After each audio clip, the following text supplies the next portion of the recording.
Hey, y'all, Scott Horton here for WallStreetWindow.com. Mike Swanson is a successful former hedge fund manager who provides his subscribers with a very real window into his investments, updating them on every move he makes in the markets. Right now, Mike's anticipating a bear and is dumping all the stocks while the getting is good, investing instead in gold and the commodities. Protect your assets and learn the wise ways of the markets. WallStreetWindow.com. And check out Mike Swanson's great contribution to the history of the rise of the American empire and the war state. Available at scotthorton.org/Amazon. All right, you guys, welcome back to the show here. Thanks for bearing with me. Now it's time to talk with Gareth Porter. Gareth the Great, he's an independent historian and journalist, writes for Interpress Service at ipsnews.net, ipsnews.net.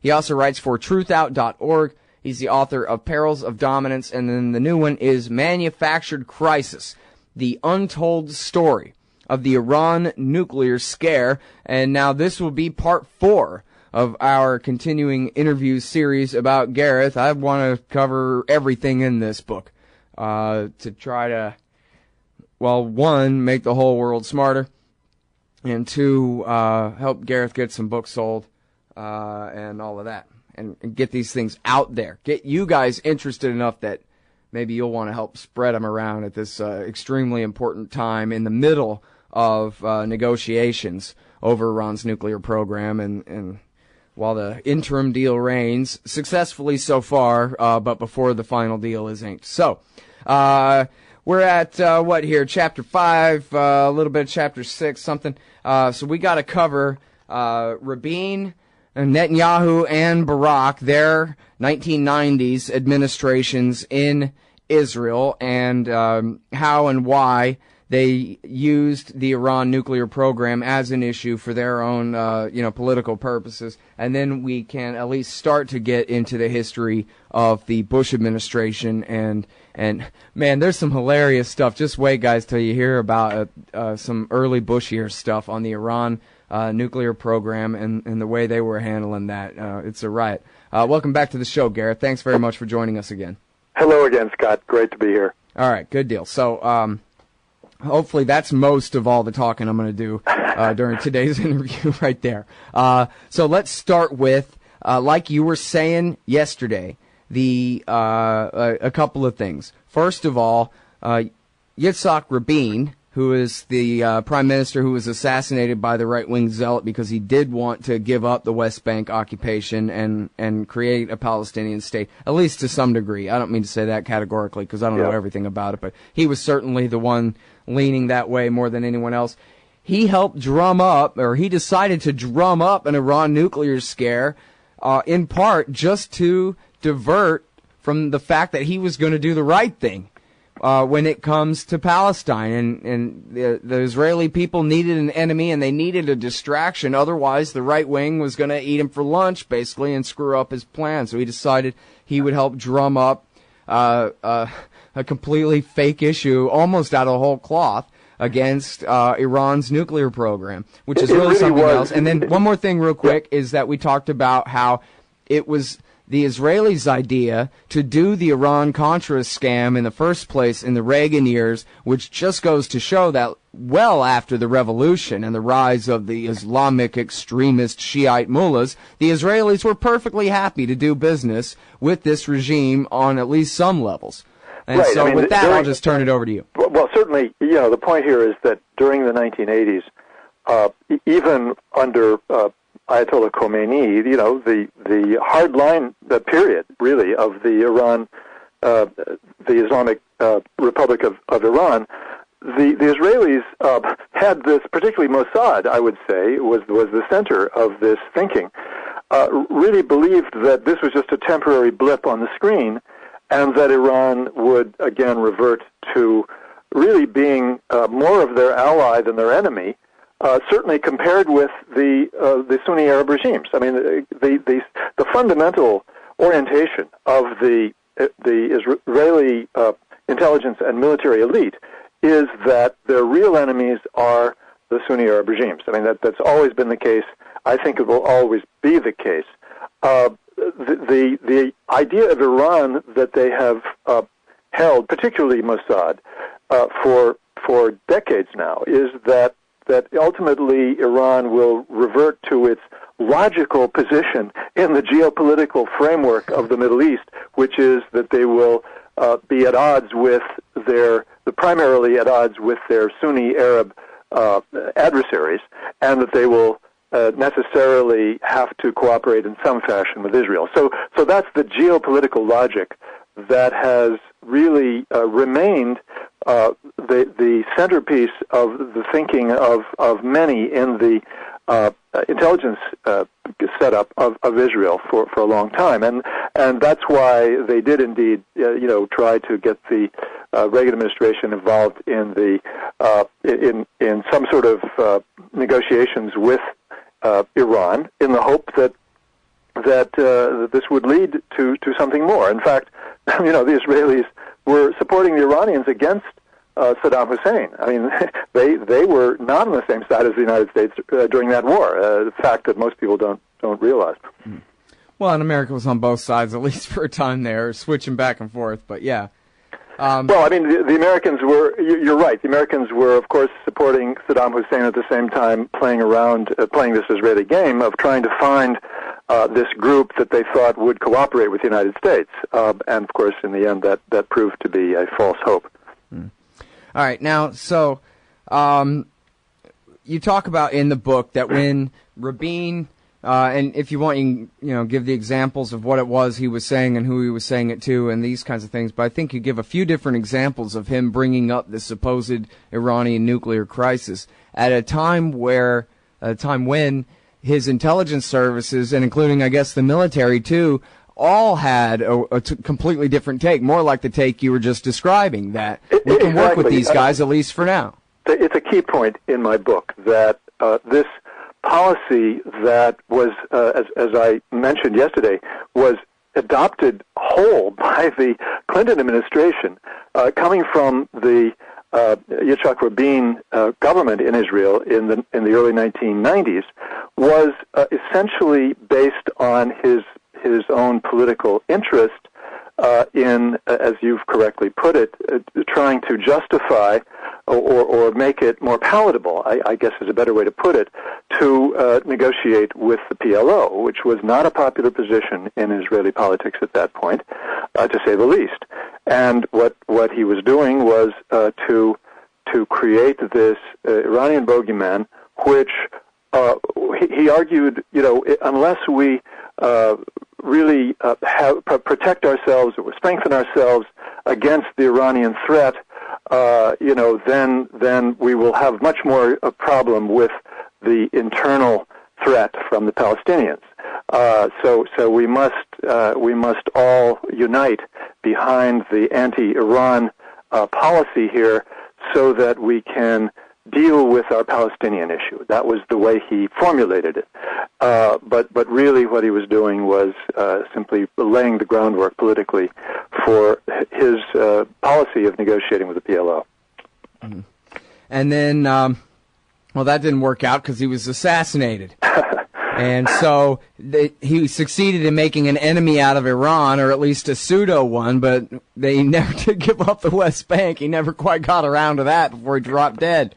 Well, look, I mean, I think it's quite clear, and I think I may have mentioned this on the previous show, that what the consequence of the Rabin hard line sort of suddenly appearing, really, in the early 1990s. I think it was really 92 when Rabin began to talk like this, just out of the blue.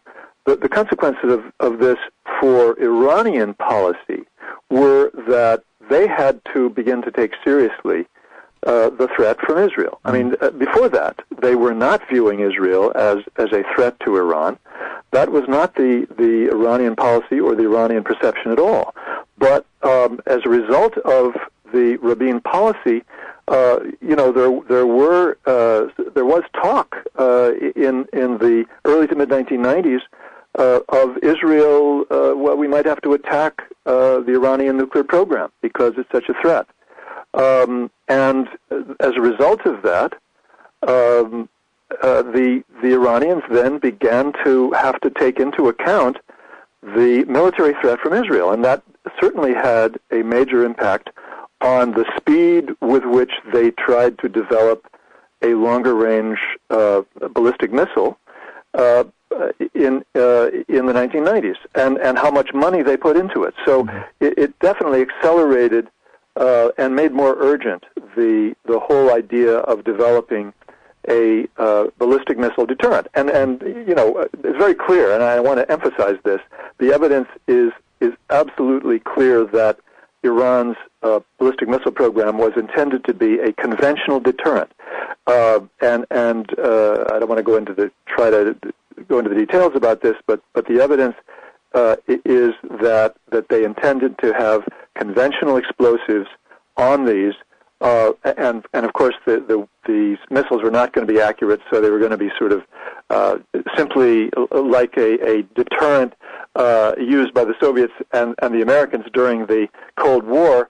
It was a counter-city, counter-population deterrent, but without nuclear weapons. So that is really the key point that I think people don't understand about the consequence of the Israeli policy of making Iran into an enemy, which was quite unnecessary. Mm-hmm. Well, and then of course with the incoming Netanyahu government, and there's some variation here. You talk about how he went with a dovish approach for a minute there before switching back to hawkish, but when he switched back to hawkish, the development of these new missiles and the Russians are helping them, of course, becomes the big talking point of why it is that they have to escalate all their threats and all their insistence against the nuclear program on their end. Right, and just same as always. To go back to the initial point that you just referred to, I think this is it's really interesting to just go back and look at the starting point of Israeli policy under Prime Minister Netanyahu in 1996, when he was elected to replace the interim government after Rabin was assassinated. And what happened is really quite significant, because it again shows the dynamics of the Israeli security system, and that is that Netanyahu asked for briefings from both Mossad and the military intelligence people, and the military intelligence people at that point was represented by this hardliner who was presenting a kind of sort of threat assessment, not dissimilar from what was being said publicly, had been said publicly by Rabin, but Mossad gave a completely different assessment, saying, no, Iran is not a threat. Forget that. This whole policy of presenting Iran as a threat to Israel is a bad idea. It's counterproductive, and we shouldn't be doing that. And in the end, Netanyahu sided with Mossad, and he adopted a policy of trying to reduce tensions for the first year or so. Okay, so as you said, I mean, then he changed his mind later, and we can explain why that happened. Right. All right, I'm sorry. Let's take this short break. Yeah. Damn hard breaks. We'll be right back with Gareth the Great. Manufactured Crisis is the book. Go buy it right now. Hey, all, Scott here, inviting you to check out Modern Times Magazine at moderntimesmagazine.com.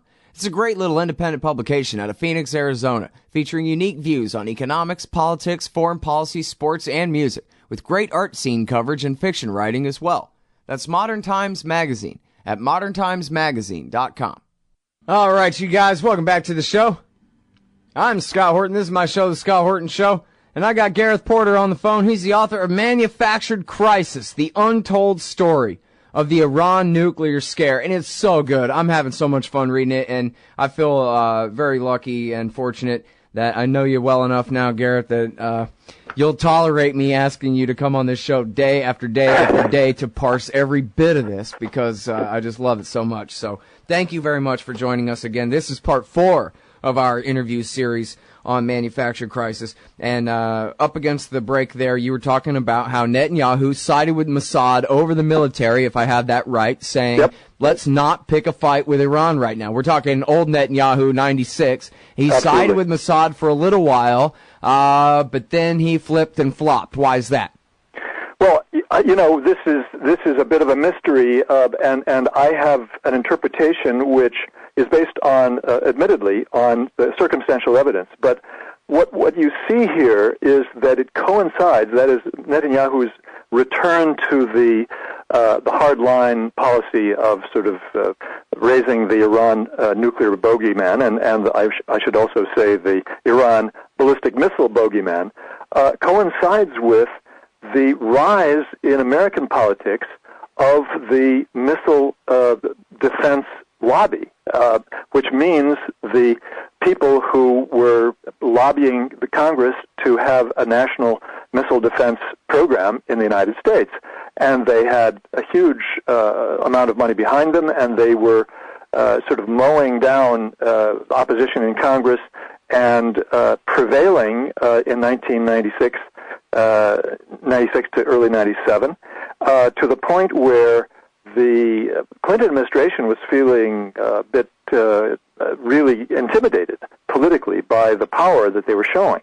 And it was, over the next couple of years, that power was so great that I show in the book how the CIA essentially bowed down to the power of the missile defense lobby in Congress by reversing its position on this issue of what the Rumsfeld Commission had eventually come up with as the idea of a threat of an ICBM program that Iran and North Korea could mount over a period of 10 to 15 years. And this Rumsfeld Commission, this was another Team B exercise, basically, exactly, outside of the Clinton administration. Absolutely. And it was, of course, completely dominated by and oriented towards the interests of the missile defense lobby. It was a shabby piece of lobbying by the folks who were going to profit from it. The four major defense lobbyists were well placed within the staff, and they were allowed to basically do the work that was cited by the Commission to justify their position that Iran and North Korea could, they didn't say would, but could come up with an ICBM in a few years. So the point here is that there was this new major development in the politics of defense policy in the United States, which looked to the Netanyahu folks like a major opportunity for Israel to cash in here and make the argument that look, the Iranian missile program is being pushed forward by assistance from Russia, from the Russian government, and the United States should really clamp down on the Russians here and prevent the Iranian missile program from advancing any further, because otherwise the missile program will be able to threaten Israel, and ultimately they'll threaten the United States with their ICBMs. So that's exactly what happened. Netanyahu switched his position and started beating the drum on the Iranian threat, both on missiles as well as on the nuclear program. And from 1997 on, from late 97 on, he took the old extreme position of the same one as Yizhak Rabin, that Iran was a mortal threat, an existential threat to Israel. So that was really the beginning of the Likud policy, which they've continued ever since. All right, now hold it right there for a second, because I want to get back to something that you wrote here about the position of the Israeli government as far as their accusations and threats, et cetera, about Iran's nuclear program and their missile programs, et cetera, as it relates to the Palestinian issue. We already talked about how Yizhak Rabin needed to distract people from the fact that he wanted to do the right thing and make peace in Palestine. But you write about Netanyahu, and you quote Keith Weitzman, the former indicted for espionage AIPAC official, Iran expert, talking about this as well. And his point basically was that Netanyahu did not want to distract from the Palestinian issue. He wanted the Palestinian issue up front and center, and over his dead body was he going to give up the West Bank or make any kind of peace deal with the Fatah or the PLO there or whatever. And so he thought that his position on the West Bank would be firmer if he would stop distracting everybody with the Iran issue and focus on just what a mean SOB he is when it comes to occupying the West Bank and the Gaza Strip. That's right. That was his initial take on the linkage or relationship between those two issues. But then the missile defense money was just too good, I guess. But what's interesting, though, and I'm not sure that I actually referred to this in the book. I think I had an initial draft and I had to cut it out because of space problems. But more recently, you see, and I mean by that 2012, 2013, if I remember correctly, you see Netanyahu making the argument that their Palestinian problem is really an Iranian problem, because where does the threat come from to Israel now? It's coming from Gaza, and Gaza is Iran. Iran really controls Hamas, and Hamas controls Gaza, so that's where the threat really is. So he managed to find a way to link his position on the Palestinian issue with his position on Iran. Right. Well, and he'll link it to anything, and then it's always the other issue first, then Palestine, but it's never Palestine. It's never Palestine in the sense that there has to be some real serious effort to make concessions to the Palestinians. That's for sure. Yeah. Well, and that really has to do, of course, a lot with his current government's policy. Always, whenever anybody says Palestine, he yells Iran. So yes. It serves his ends all the way around. He gets to implicate the Palestinians for receiving support from Iran, but he also gets to distract the people from the Palestinian issue. And I don't know how it is in Israeli popular opinion. It sounds like in the 90s he really wanted to rally everyone around the fact how wrong he is about the occupation. It sounds like now he would just as soon distract the Israelis as the Americans. Yeah, I mean, you could call it a distraction, and at the same time, it's an effort to sort of build support for his policy, his hard line on the Palestinian issue by combining it with Iran. At the same time, trying to build support for his Iranian policy by combining it with Palestine. So it's kind of a linkage which he is at least hoping is going to strengthen his position on both sides, in terms of the Israeli public opinion. All right, now, if you could, I think it would be instructive for people, as long as we have no real deadline on getting this book wrapped up here, Gareth, if you could get into some of the details, just give us some examples of the kind of hype that was coming out about Russia and Iran and the advances on their missile systems and whatever, and how that was used. You already explained how that was used, for the threatening policy. But could you go through and explain just how wrong it all was? Because you do a great job in the book of bringing up example after example of they said this, but then the truth was really much different. Well, the key, the single biggest piece of alleged intelligence that the Israelis used to try to make the case that Russia was really the key to the Iranian missile program, and that the Russians were deliberately helping the Iranians to increase the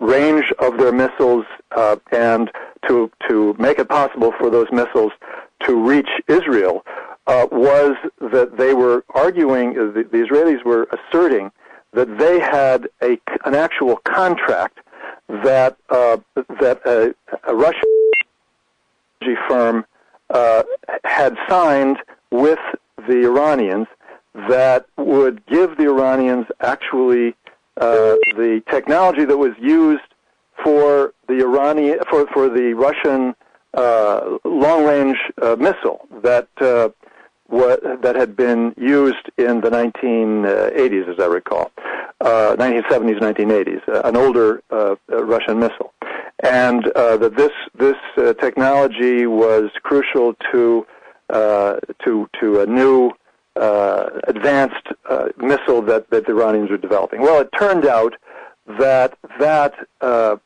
contract did nothing of the sort. It did not involve this special technology that had to do with the advanced Russian missile, and indeed the company that supposedly signed the contract was not even a contractor. It was not even involved in the development of the Russian missile. So it was all complete fiction. It was the usual Israeli flim-flam that was used to convince. I mean, they leaked this stuff to the American press.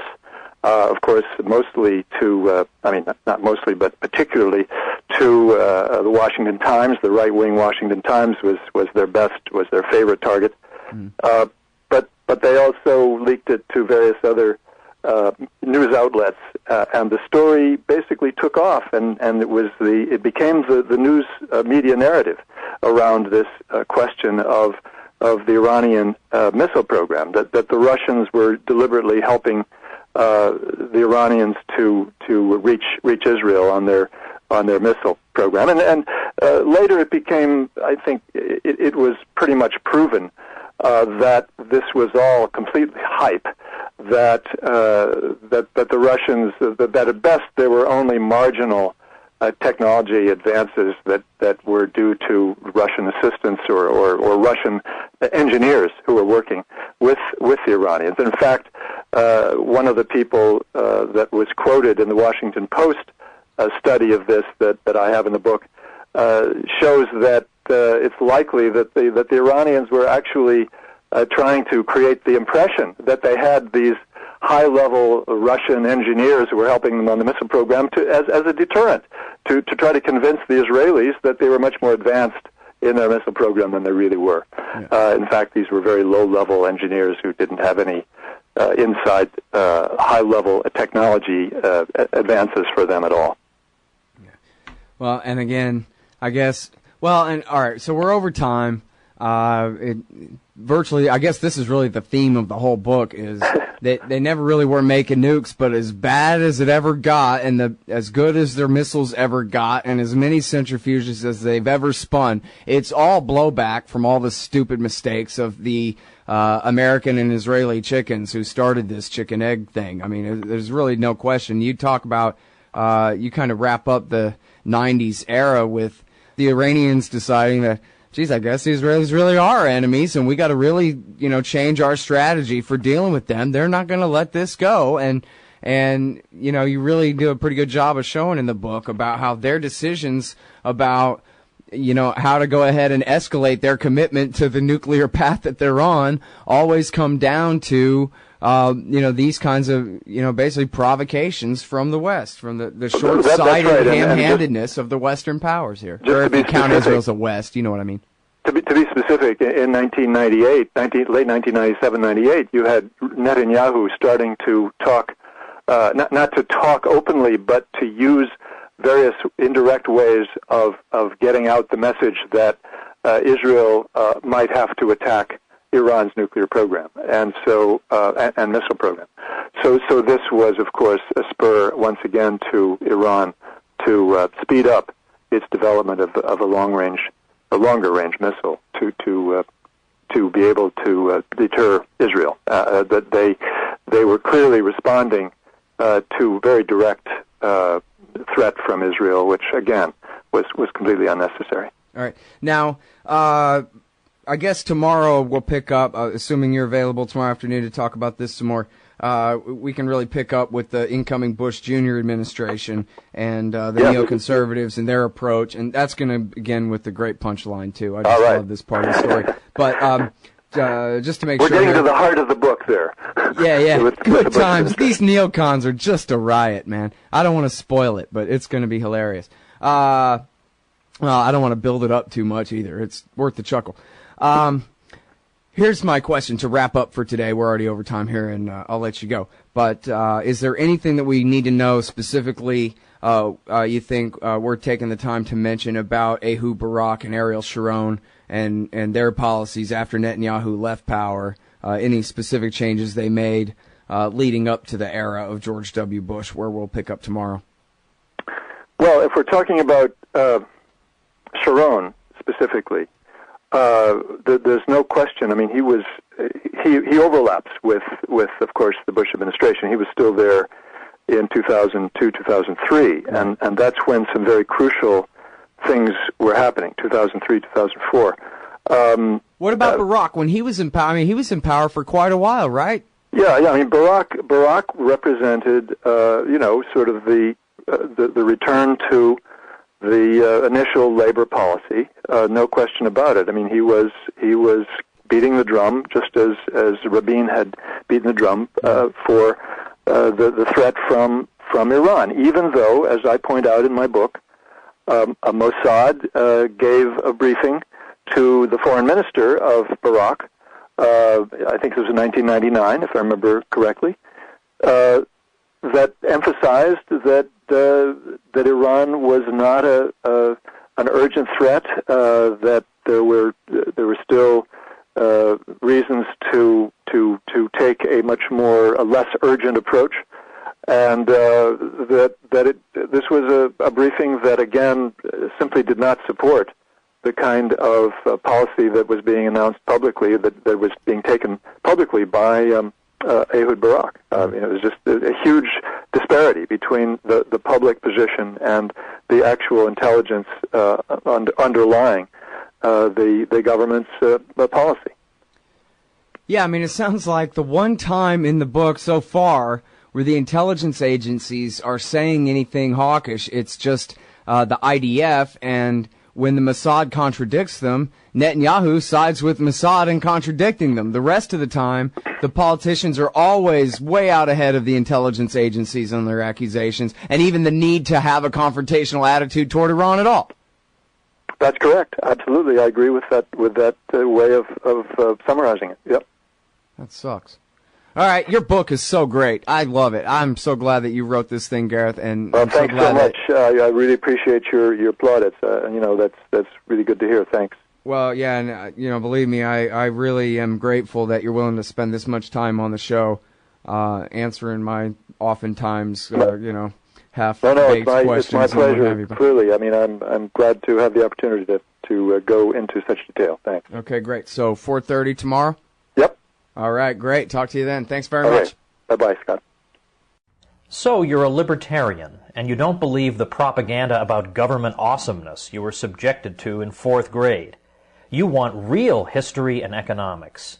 Well, learn in your car from professors you can trust with Tom Woods' Liberty Classroom. And if you join through the Liberty Classroom link at scotthorton.org, we'll make a donation to support The Scott Horton Show. Liberty Classroom, the history and economics they didn't teach you.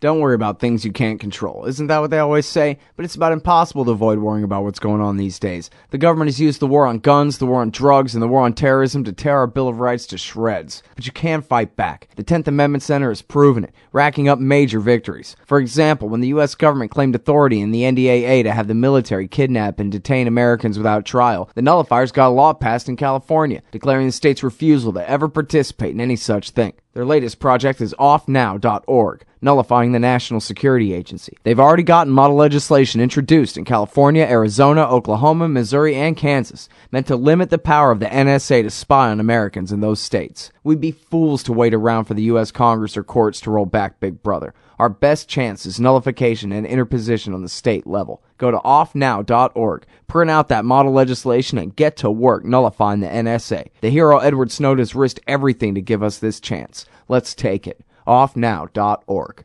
On March 7th at the National Press Club in Washington, D.C., the Council for the National Interest is co-hosting the first ever national summit to reassess the U.S.-Israel special relationship. Confirmed speakers include Walt, Scheuer, Giraldi, McGovern, Katowski, Porter, McConnell, Weiss, Raimondo, USS Liberty survivor Ernie Gallo, as well as co-sponsors Alison Ware of If Americans Knew and the great Grant Smith of the Institute for Research, Middle East Policy. That's the National Summit to reassess the U.S.-Israel special relationship. Friday, March the 7th, all day at the National Press Club in Washington, D.C. natsummit.org. scottshorton.org. Hey, y'all, Scott here. First, I want to take a second to thank all the show's listeners, sponsors, and supporters for helping make this show what it is. I literally couldn't do it without you. And now I want to tell you about the newest way to help support the show. Whenever you shop at Amazon.com, stop by scottshorton.org first, and just click the Amazon logo on the right side of the page. That way, the show will get a kickback from Amazon's end of the sale. It won't cost you an extra cent. And it's not just books. Amazon.com sells just about everything in the world, except cars, I think. So whatever you need, they've got it. Just click the Amazon logo on the right side of the page at scottshorton.org or go to scottshorton.org/Amazon.